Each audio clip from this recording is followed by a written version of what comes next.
Who here is pro casual sex?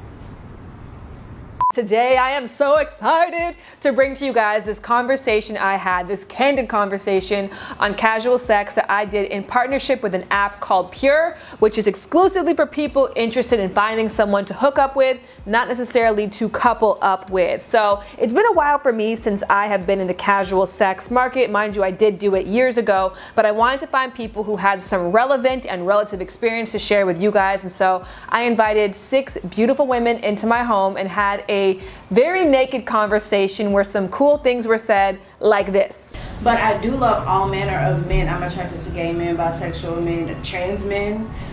It's the most interesting thing. I'm very attracted to masculinity. Yo, and we had some funny side conversations on random things like dick pics like this. I actually really like them. I like them. Not like solicited. Are you guys solicited? I'm not dick pic pro. Are we like split evenly right now? Might be. But mostly, we just talked honestly about our experience, our triumphs, our struggles as sexual women. So I want you guys to officially meet these women and hear how they define sex. My name is May. I guess I define sex as just an activity where 2 people are really vulnerable with each other. To me, over the years, it's become something that's not as much of a big deal, and it was always a big deal, and now I just kind of see it as just another way to get to know someone. Hi, my name is Mia. Sex to me is exploring someone deeper than the surface, because I think when you have an intimate relationship with someone, you would never see that side of them if you're just talking to them or even touching them with clothes on. I think it's such a deep bonding experience with someone.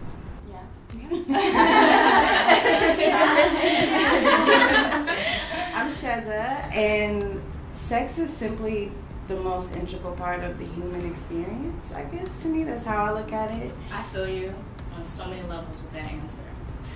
Because the only thing I can think of is that it's a gift from God. Anyway, I'm Chelsea, and I have a lot of sex with myself. Yes. I'm Lori, and I guess sex is like, to me, the most carnal, enjoyable thing that we do in our lifetime. Maybe besides like eating is good too. Yeah. And I think it's something that we should do as much as possible while we still can. You know, of course, as much as it makes us comfortable too. So, yeah. What do you think?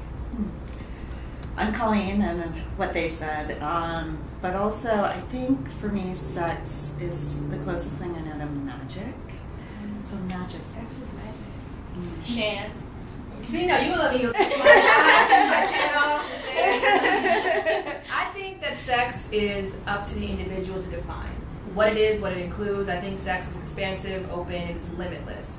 The way that I define sex now is so different than how I defined it 2 years ago, or even 5 years ago for that matter. So next up, I asked the ladies to define casual sex, or if it even needed a separate definition at all. But this question in general, though, led to like my most favorite portion of the entire conversation. I don't draw lines. Like, it's not casual sex, it's just sex. And it could become a relationship, but maybe it won't. And it doesn't matter.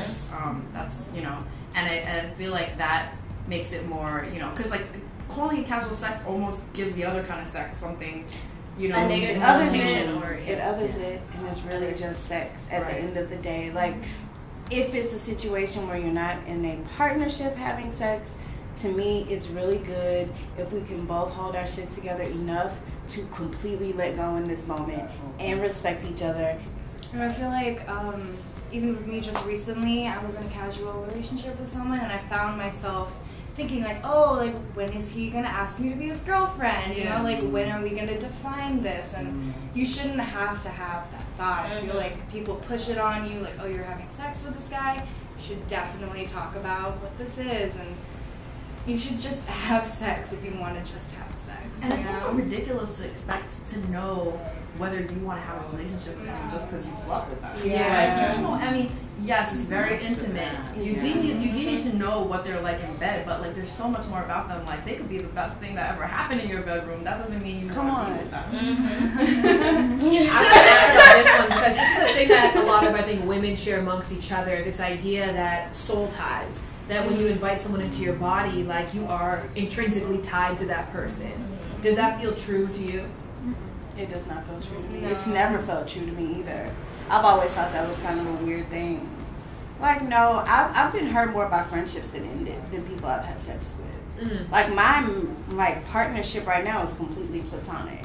And that's the one that gets in my head. Like, these dudes that I'm out here having sex with, not so much. You know what I mean? Like, so I don't think so. I think it gets put on us so much, though, that we start to believe that, and that's all it takes. If you believe it, that's all it takes. I mean, there is like a biological truth to that, where it's like oxytocin is released. Yes, like absolutely. There are certain things that chemically would bind you together with someone. But as long as you're aware of that, it's fine. Like my first friends benefits relationship is my current relationship, but that prior to him, I wrote an article saying, "Oh, friends benefits don't work. It doesn't make any sense because the way the woman gets pleased is by somebody who is like prioritizing her pleasure. And unless a man cares for you, he's not going to do that."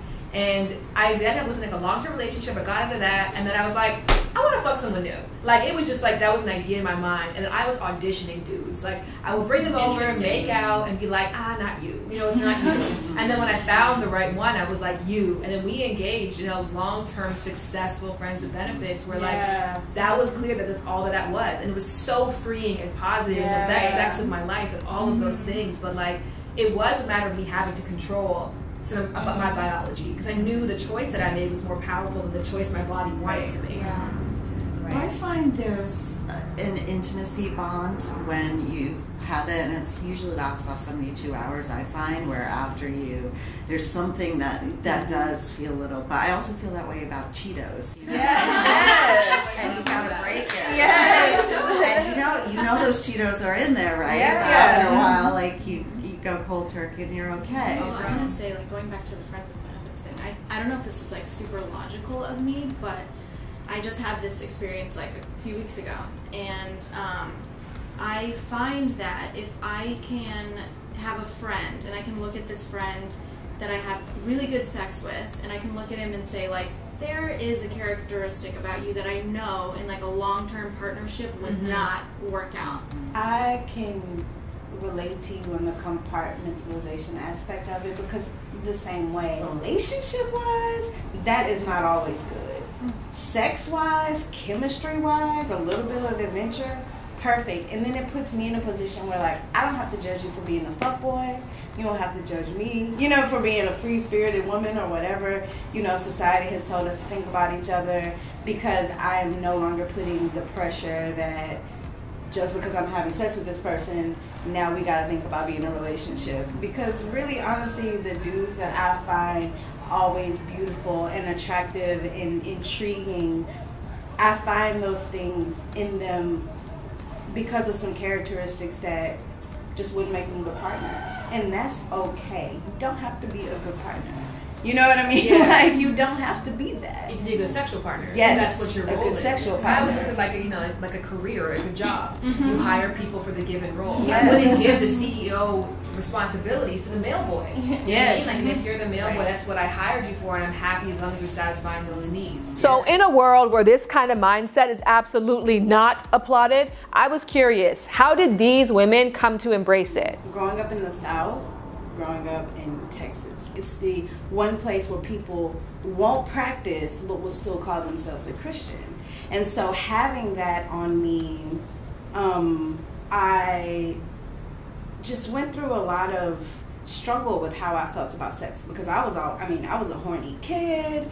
You know what I mean? I started masturbating so young and watching porn so young and humping teddy bears and like fantasizing about any and everything, all of it. And I grew up with life putting on me that maybe that wasn't a good idea, and if relationships wouldn't work out, then I would think maybe it's because we had sex too fast, and just completely ignoring the fact that I just wanted to, I just wanted to be having sex, and there was nothing wrong with that. I grew up in a household where I was essentially taught, first of all, no boys until college or whatever, and sex is purely for the enjoyment of the man, and every man is just out to take advantage of every woman. That's the kind of place I grew up.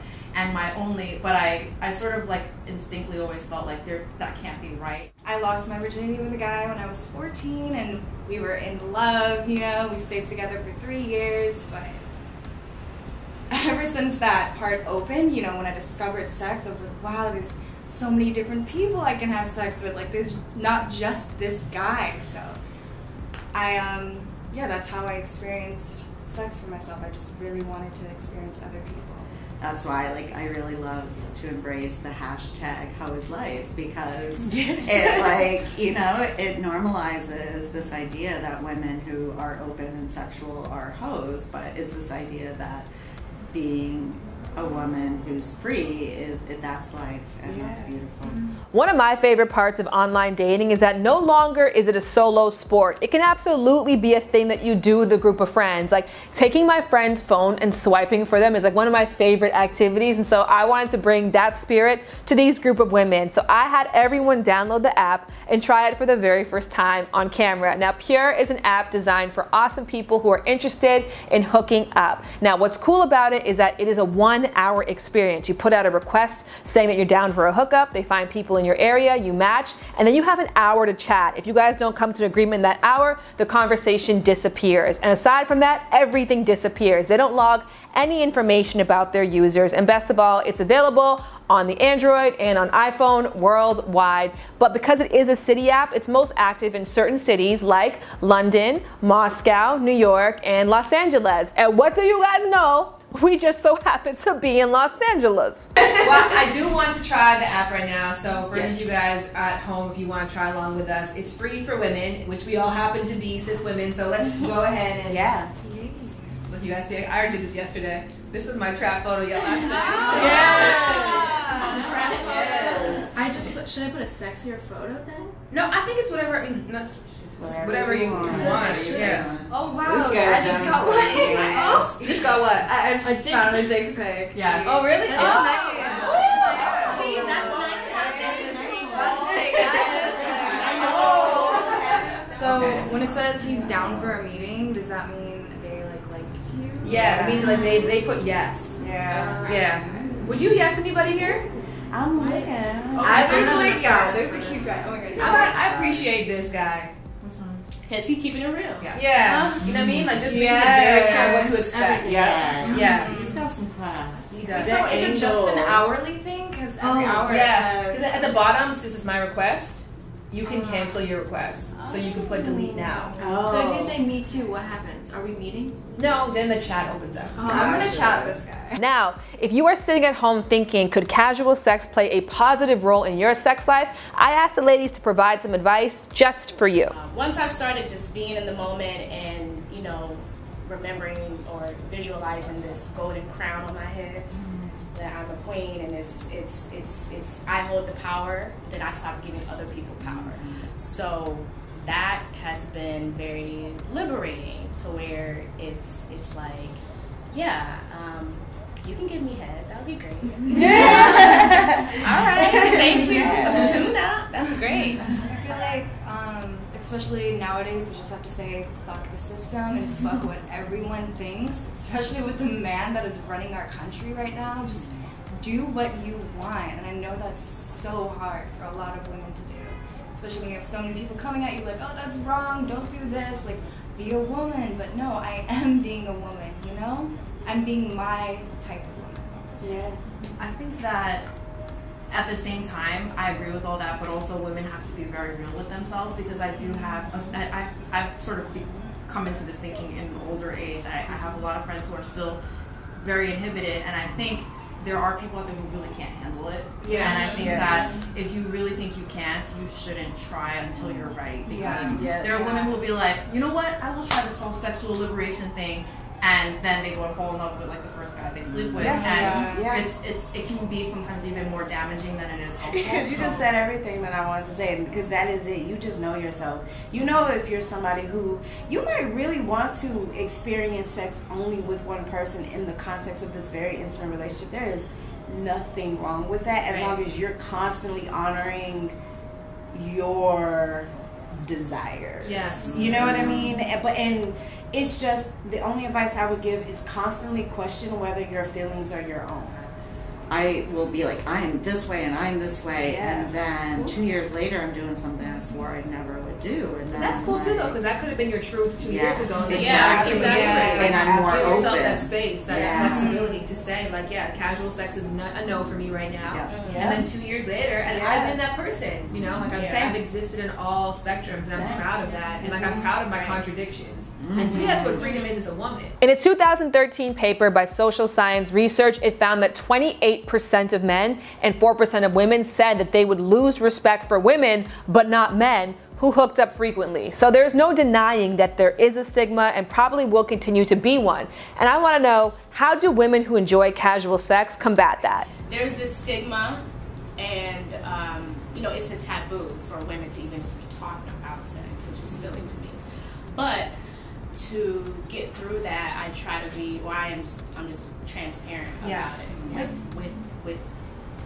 with that individual. Yeah, I think I find the stigma not directly to me, but I find that in my circle of friends, I feel like I'm kind of the only person that is super open with having sex, maybe on the first date, maybe after 3 dates. Like, I feel like my friends wait, and they are more the type of people that are like, I want a relationship, and therefore I am not gonna have sex right away. And when I'm like, oh yeah, well, I like him and I don't know what I'm doing, but we decided to just have sex. He came and visited me and we just fucked. And they're like, wait, but why? Like, didn't you want to like think about that first? And I am like, these are my friends. Like, I feel kind of alone in that space a lot of the time. I find it kind of ironic when I feel that from other women, because I had this, as I became more like sexually open, I would talk to my friends about it. I had this reputation about my girlfriends of being like, oh, because you don't, you know, you just are pro sex everything, and you'll just have sex on the first date and all this other stuff. But I had sex ultimately with fewer people sometimes than they did, but they didn't see it that way because I didn't have these like rules. Right. And it's for me, it's like when I really feel a connection with someone, which is very rare. But for them, it's like, well, he bought me dinner 3 times, and you know, he fulfilled the requirements, so why not try it? So it's almost like I felt that people who projected that stigma onto me were more obsessed with sex even than I was. It was like, you know, Absolutely. I would consider myself demisexual, and sometimes I'm borderline asexual, to be honest. Like, when I'm just not, like, I can go years and like not even think about it, and not date and not do any of that. And then sometimes I'm really, really, really horny, and it just depends. If I meet someone and that connection is there and that chemistry is there, then I want to bang you, let's do this kind of, you know what I mean? And I respect your humanity and all that good stuff, but you don't have to be my partner.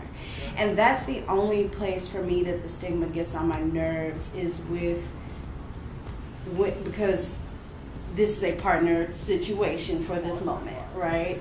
And if you are wrestling with my humanity after this, because really you're wrestling with your own. Like, if you don't respect me for having sex with you too soon, it's because you think you're dirty, and that has nothing to do with me, and I don't have time for that.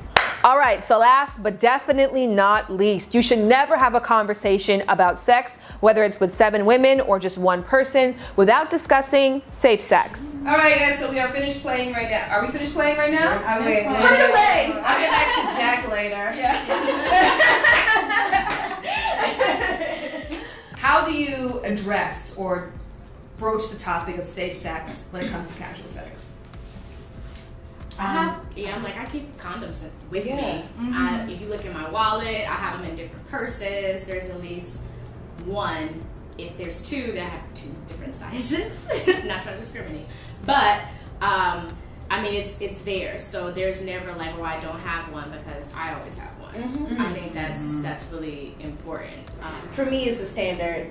It doesn't even have to be much of a conversation. Like, we aren't having sex if there is no condom present. Period.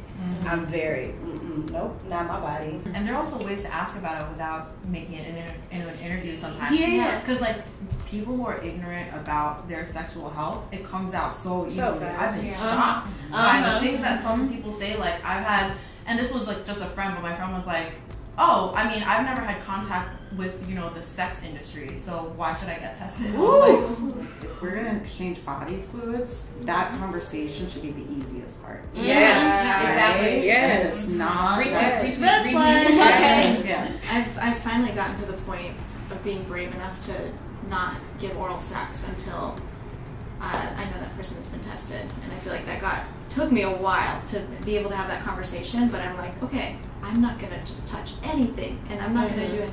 And so I'm like really like psycho conscious about that thing, but like it makes me feel better at the end of the day. And I'm like, I let that person know, like, you'll get tested, I'll get tested. Like, it doesn't even bother me that I'm not gonna give it, or you don't have to give it to me. Like, I can wait. Thank you to all of the amazing women who took part in this discussion. If you go in the info box below, there is their links, initiatives, and blogs down there. Also in the info box is a download link to the app as well as more information. If you're still not quite convinced if it is for you, remember, it is free for women. Hi! And also in the info box, I put some suggested questions that you guys can use to spark your own conversation on casual sex amongst your friends. But let's not wait till then. Let's start the conversation right here, right now. I want to know, what are your thoughts on casual sex when it comes to your sex life? I get it, girl. Oh yeah, I get it, girl. Yeah, I get it, girl. Oh. And if you don't know, get it, girl. Oh.